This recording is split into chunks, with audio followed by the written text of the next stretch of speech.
ايضا مصلحة الهلال تنقطع من امام محمد شلهوب. حول فيها اللعب الى الناحية اليسرى، بيلمها كاماتشو، بيحط كرة على الارض وعماد بيحاول ولكن كرة بالطول من امام عماد الحوسني. وحكم المباراة بيحتسب خطأ ويطلق الانذار الاول.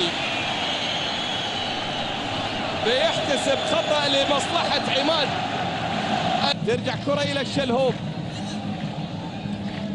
سالم الدوسري، والحكم الاول ريكاردو سانتوس.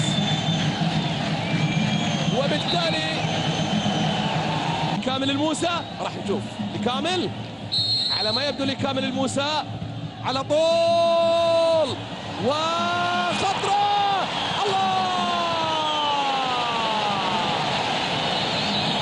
ما راح تدخل. لا مباراة رمية تماس هذه من زاوية أخرى. شوف في اللحظة الأخيرة اللي شالها كامل المر، التغطية عملها هدفين البيشي، وكامل المر هو من أبعد الكرة.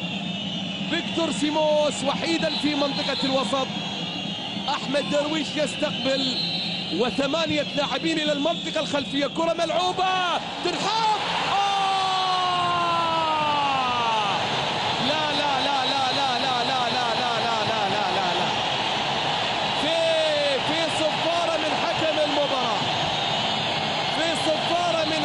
المباراة يلغي فيها الهدف.